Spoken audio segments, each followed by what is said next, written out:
My sister hasn't left her room for 2 months. After I opened her door, I found out why. I hate talking about it with people. It annoys me how my sister acts. She was the worst sister I could ever ask for. That is, until I opened her door. Throughout both of our childhoods, we were inseparable. We played and hung out together all the time.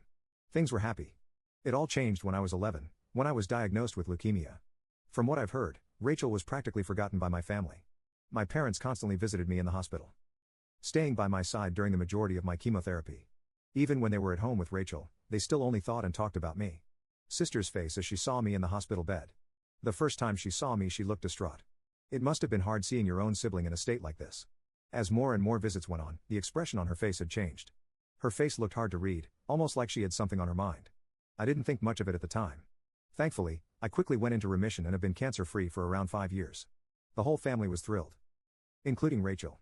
Not long after I was released from the hospital, my parents revealed to us that they were having some financial trouble and would both be having to go back to work. I was 11. My sister was 13, so they trusted us to be home alone. I'll never forget Rachel's face when they told us. She looked absolutely crushed. It was from then on that our relationship seemed to change. Rachel became distant and withdrawn. She was quicker to anger and didn't seem to want to be around me. At the time, I figured it was part of her becoming a teenager.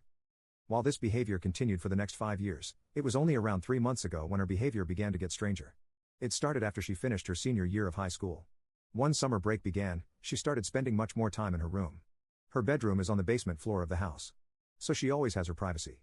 Not long after school ended, I began to notice some odd signs. I remember sitting on the couch watching television. Rachel wasn't home, and my parents were out working. When Rachel came home, she was carrying some sort of container. I couldn't tell what was inside, since it was covered by a white sheet. I asked her what it was, but she told me loud and clear that it was none of my business. She brought the mysterious container down into her bedroom. She then came back upstairs, back outside to her car, and came in with another container, still covered by a white sheet.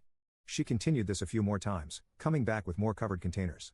At this point I was extremely curious, but I didn't want to upset her by asking again. Once she finished retrieving the containers, she went back to her car and returned with more stuff. This time she came back with many bags of food and bottled water. All of the foods were non-perishables, like bread, canned goods and crackers. Finally she went downstairs and locked the door. I was confused, but I wasn't very concerned. I began to get alarmed the next day when she still hadn't left her room at all. I knocked on her door, hearing her shout for me to go away. I tried pulling it open, but it wouldn't budge. I must have did something to lock it from the inside.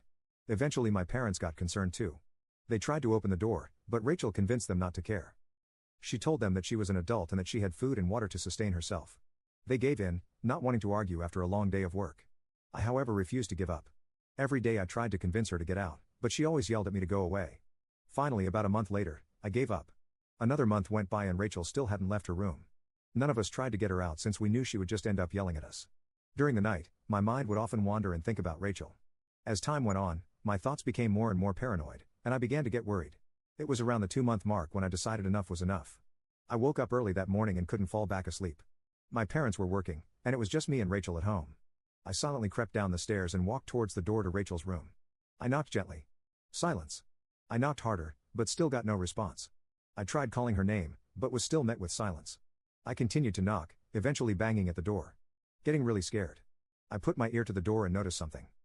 I heard a noise that sounded like a muffled buzzing.